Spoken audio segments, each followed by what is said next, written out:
Bonjour. Bonjour Jean-François. Bonjour Marion, Bonjour. tout va bien? Très très bien, merci. Super. Alors, près de chez vous, dans le Gard, nous allons nous intéresser à un exemple étonnant de traitement et d'utilisation de marc de raisin et de lit de vin. L'entreprise s'appelle Grappe Sud, recycle ce que l'on appelle les sous-produits de la vigne pour fabriquer des colorants, de l'huile ou bien du biocarburant. Avant de retrouver Marion et ses invités pour débattre du sujet, je vous propose de regarder ce reportage. On se retrouve sur le plateau dans 4 minutes.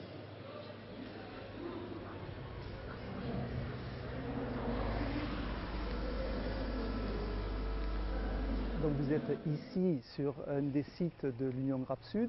Bonjour. L'Union Grappe Sud étant l'union de 6 distilleries coopératives viticoles qui sont réparties sur le sud de la France et en particulier sur le Languedoc-Roussillon.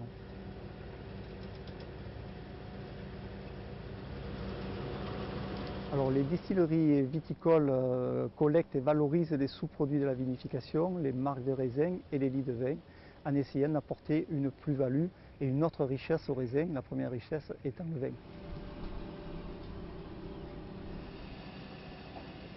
Alors, les marcs de raisin, c'est le produit qui reste quand on a pressé le raisin, qu'on a extrait le jus pour faire du vin.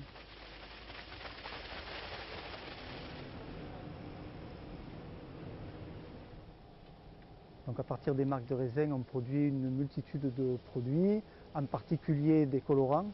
Un colorant rouge naturel issu des marcs de raisin qui sert aux industries agroalimentaires, en particulier pour tout ce qui est boisson. Le marc arrive directement ici, il est pesé, échantillonné pour faire une analyse sur ce marc, pour savoir le potentiel du marc en alcool, en sucre et en couleur. La base c'est l'alcool, la base des distilleries coopératives c'est l'alcool, mais nous on trace ici, on est spécialisé dans la couleur. Et donc une fois qu'on l'a échantillonné, on le rentre dans les cuves, dans une batterie de cuves, on a une vingtaine de batteries de cuves. La difficulté du marc, c'est que si on ne le traite pas immédiatement, on perd le potentiel couleur toutes les heures. C'est-à-dire que ce marc, de suite, il va être mouillé. Aussitôt, on récupère le jus de tête des cuves d'avant. C'est un jus coloré, comme vous pouvez voir, qu'on réinjecte sur le marc frais. C'est comme le système du café. Si vous prenez une dose de café, vous y mettez de l'eau, vous allez commencer à récupérer du jus. Ce jus qui coule, c'est le jus de la cuve derrière. C'est un système de vase communicant. Exactement.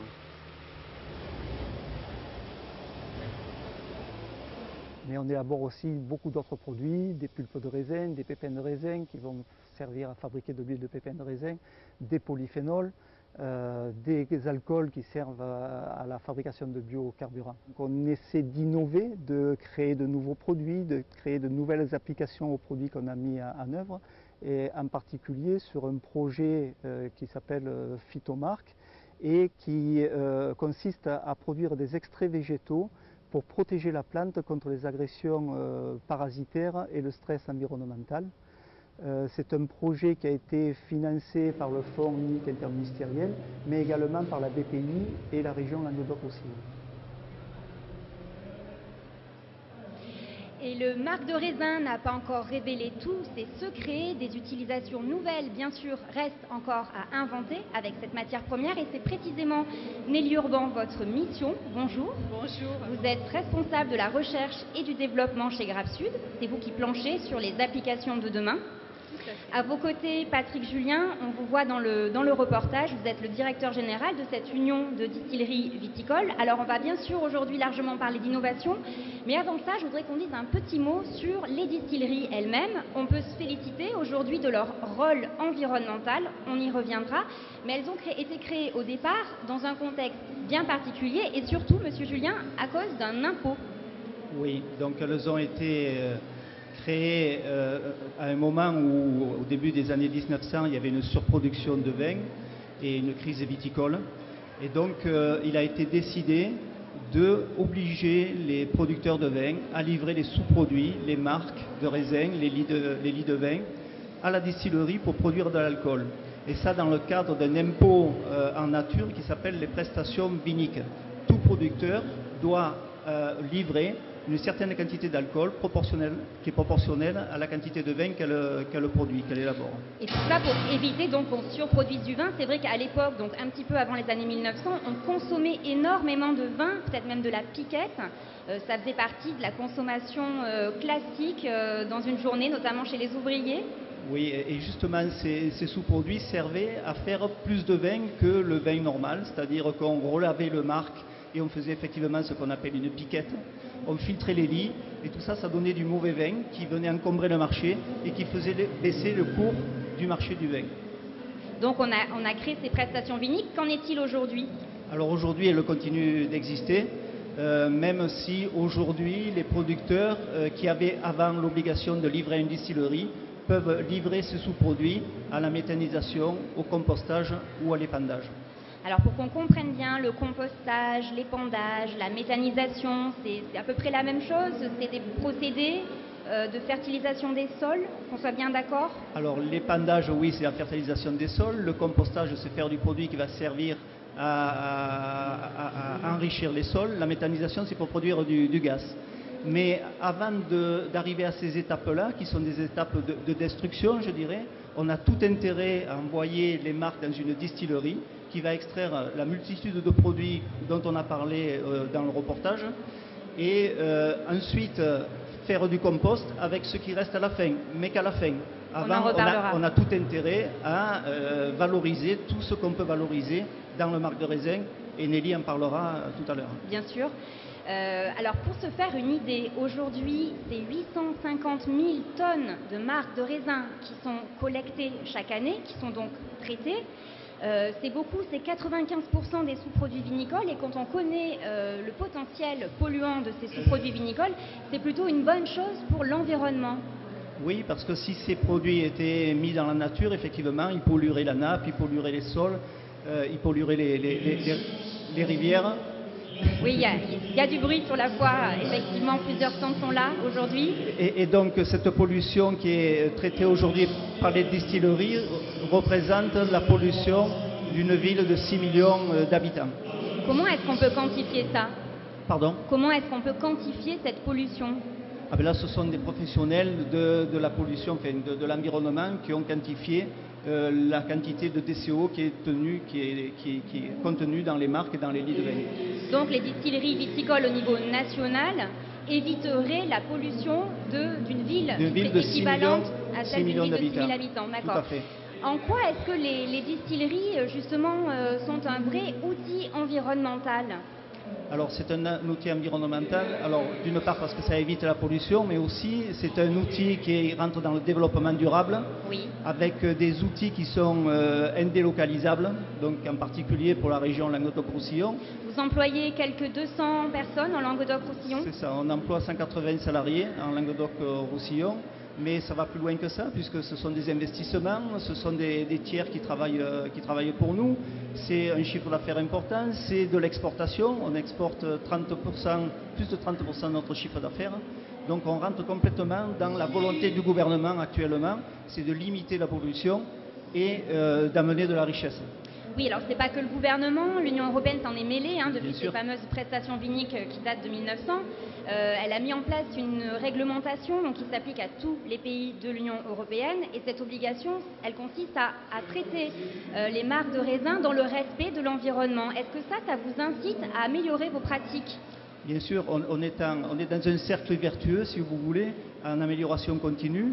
Et un des exemples, c'est qu'on vient de se lancer dans un système de management de l'énergie, parce qu'on est des gros consommateurs d'énergie. On va en parler plus tard. Voilà, et on a comme objectif, dans un an, 2 ans, de diminuer de 15% notre consommation énergétique.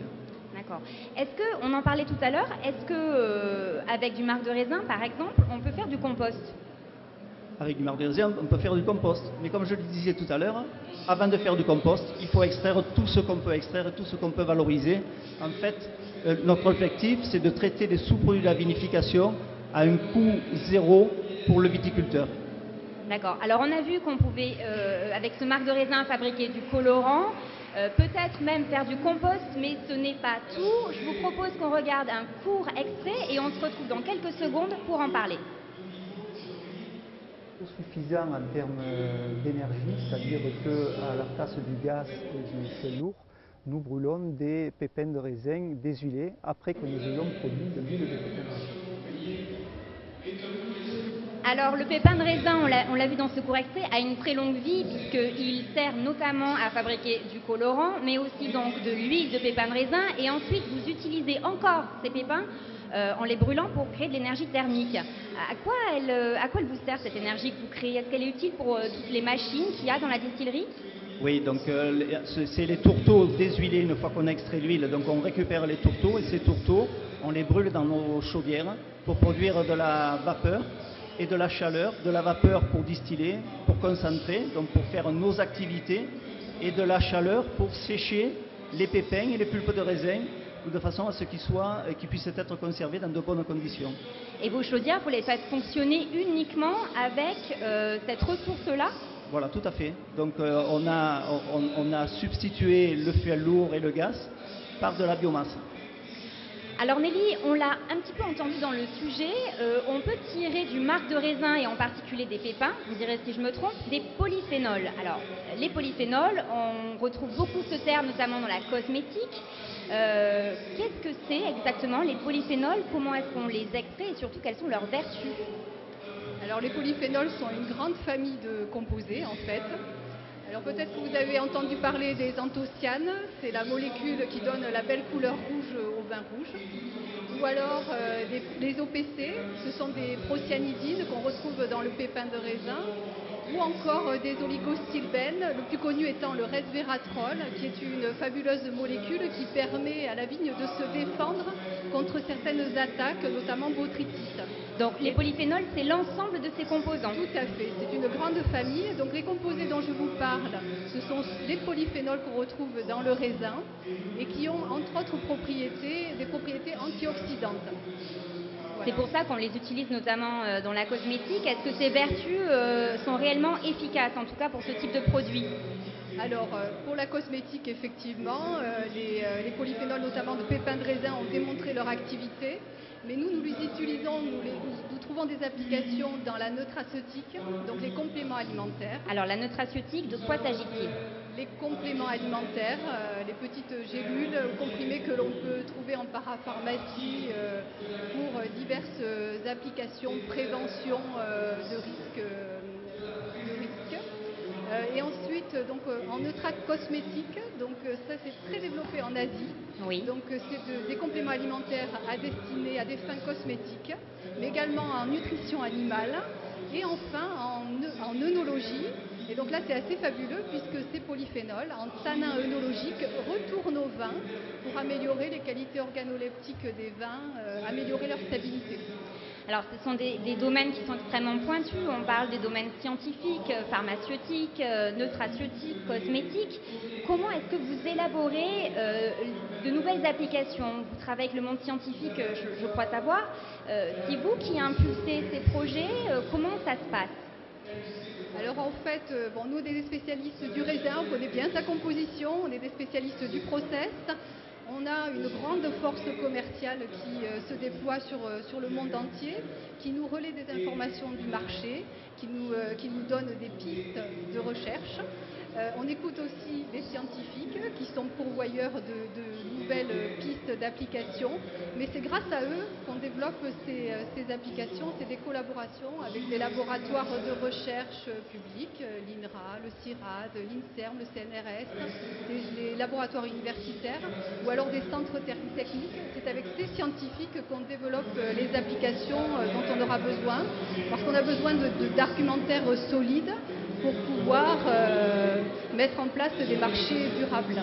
Oui, justement pour conquérir des marchés, vous proposez des produits que vous avez élaborés, des produits innovants. J'imagine qu'il faut apporter des preuves de l'efficacité de ces produits pour pouvoir ensuite les vendre. Absolument, c'est absolument indispensable. Il faut qu'on apporte des preuves tangibles, irréfutables, et donc on a besoin de compétences scientifiques fortes. Alors, je peux donner un exemple. Oui, volontiers. On a notamment collaboré au projet Polyox Resist, qui était un projet porté par le CHU de Montpellier, oui, financé par l'Agence nationale de la recherche et labellisé par le pôle de compétitivité régionale Cali-Méditerranée. Et ce projet, au travers d'une étude clinique sur l'homme, a mis en évidence que les polyphénols de raisin rouge peuvent avoir un effet préventif sur des composantes du syndrome métabolique. Alors, le syndrome métabolique, c'est cette cascade d'événements qui va de la suralimentation au diabète de type 2 et à l'hypertension. Donc, c'est un mal des pays industrialisés et donc ça touche beaucoup de monde. Donc, c'est intéressante pour les polyphénols de raisin. Voilà, et puis on a actuellement une thèse dans un laboratoire INSERM sur une toute autre application. D'accord, un projet qui est à l'étude actuellement? Qui est à l'étude actuellement. Donc une thèse, c'est 3 ans d'études dans un laboratoire de recherche médicale. Et on espère pour demain, puisque c'est la dernière année de la thèse, une nouvelle application encore de ces polyphénols de raisin. D'accord. On l'a un petit peu entendu dans le reportage. En fin de reportage, Monsieur Julien, vous nous parliez du projet Phytomark, Oui. qui, si on l'a bien compris, est une sorte, pas de pesticide naturel, mais qui éviterait d'utiliser justement trop de pesticides sur les végétaux. Qu'en est-il de ce projet Phytomark? Est-il encore à l'étude? S'il venait à naître, sur quel marché va-t-il s'insérer? À quoi va-t-il servir? Alors, je vais passer la parole à Nelly, qui est plus compétente que moi pour répondre. Nelly, le projet Sur ce Phytomark, projet. donc on l'entendait en fin de reportage. Vous pouvez nous expliquer un petit peu en quoi il consiste et surtout ce qui va pouvoir permettre derrière? Donc c'est un gros projet collaboratif qui a démarré en 2011 et qui est dans sa dernière année. Il vise à mettre au point des extraits naturels comme traitement alternatif des végétaux aux produits de synthèse. Donc des produits qui seront sains pour l'homme et pour l'environnement. Donc c'est vraiment un projet pour l'agriculture et pour l'environnement. Donc c'est un projet qui est dans sa phase terminale de recherche. Ensuite, il faudra développer les produits, déposer les autorisations de mise sur le marché. Donc c'est des produits qui seront peut-être sur le marché d'ici 3 ans. Oui, c'est très très long la mise en place, donc la mise en place concrète de ces projets. Comment vous travaillez notamment avec les agriculteurs, parce que vous êtes aussi dans une boucle un petit peu vertueuse. L'utilisation que vous faites des mares de raisin revient parfois aux agriculteurs. De quelle manière? Oui, parce que les agriculteurs, ce sont nos fournisseurs, mais ce sont aussi des clients et ce sont des adhérents, puisque nous sommes une structure coopérative. Et donc, en fait, on retourne vers eux, en particulier les produits finaux, comme le compost, des engrais organiques. Donc, tout ce qu'on n'arrive pas à valoriser et qui reste de la matière organique est retourné en fait au raisin. C'est du produit qui vient du raisin, donc on va retrouver du potassium, de l'azote. Et donc ces produits qu'ils nous ont apportés, on leur restitue sous forme liquide concentrée et ils sont particulièrement contents de ce produit qu'on a déposé. On a déposé une marque qui s'appelle Ferti-Raisin et qui est un produit issu du raisin et qui retourne au raisin. Voilà, mais aussi on retourne aux agriculteurs de l'acide tartrique, enfin aux vinificateurs, puisque du marc de raisin, Alors, de lit de vin... je vous interromps, pardonnez-moi. L'acide tartrique, qu'est-ce que c'est? Alors l'acide tartrique, c'est une molécule qui se trouve, on le retrouve sous une autre forme dans le vin, et c'est les petits cristaux qu'on peut trouver encore, mais de moins en moins, parce que le consommateur ne l'aime pas, mais c'est tout à fait naturel. Ce sont des petits cristaux qu'on retrouve au fond des bouteilles de vin. En fait, c'est du bitartrate de potassium que nous allons transformer en acide tartrique. C'est naturel? C'est tout à fait naturel. Et c'est un produit qui permet d'acidifier le vin. Quand le vin n'est pas suffisamment acide, on rajoute de l'acide tartrique. Donc là aussi, c'est un produit qui est extrait du raisin et qui retourne dans le circuit du raisin. On a parlé des pépins, on peut aussi utiliser les pulpes de raisin. À quel usage? Alors, les pulpes, ce sont donc les peaux? Tout à fait. Donc déjà on fait des polyphénols avec les pellicules de raisin, n'est-ce pas?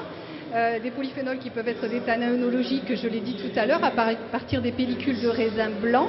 Et puis ensuite, ces pulpes, une fois qu'on a extrait déjà tous ces composés, il reste une portion de fibres importante.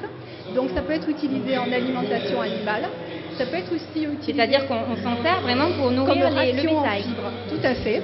Ça peut être utilisé comme amendement organique dans les engrais. Et puis enfin, ça peut servir de combustible. D'accord. Tant de choses. J'aimerais qu'on finisse aujourd'hui sur une valorisation nouvelle. Un produit particulièrement surprenant, innovant, c'est une vodka. fabriquée, élaborée à partir de marc de raisin. C'est une vodka 100% made in Languedoc-Roussillon. C'est un produit sud de France. Est-ce que vous pouvez nous expliquer comment est né ce projet d'élaborer un alcool haut de gamme avec les marques de raisin du Languedoc-Roussillon? Ouais, alors, comme je le disais, on essaie de traiter ces sous-produits à coût zéro pour le viticulteur. Et donc, on a intérêt à apporter une valorisation la plus importante à nos produits et donc à l'alcool. Aujourd'hui, la majorité de nos alcools de marque partent à la biocarburation, c'est-à-dire qu'il y en a dans l'essence. Donc, quand vous faites le plein de votre voiture, vous ne le savez pas, mais il y a à peu près 5% d'alcool issus de marques de raisin qui sont dans l'essence. Mais la valorisation est inférieure à une valorisation alcool de bouche, comme de la vodka. Et donc on a fait une étude de marché. C'est surprenant tout de même. Et oui, et pourquoi de la vodka? Parce que on a fait une étude de marché et la vodka c'est une boisson qui se consomme beaucoup aujourd'hui. Et donc le président d'une des distilleries adhérentes à Grappe Sud, qui est la Grappe de Montpellier, a eu l'idée de déposer la marque La Grappe de Montpellier et de mettre au point une vodka qui s'appelle La Grappe de Montpellier. Donc c'est une vodka haut de gamme. On part du marc, on fait 5 distillations successives, donc on fait un alcool qui est très affiné, qui a des arômes très subtils, qui sont issus des cépages régionaux comme le muscat. Donc c'est une vodka qui a un petit arôme de muscat et donc qui est commercialisée en région, chez les cavistes, mais également dans des grandes surfaces.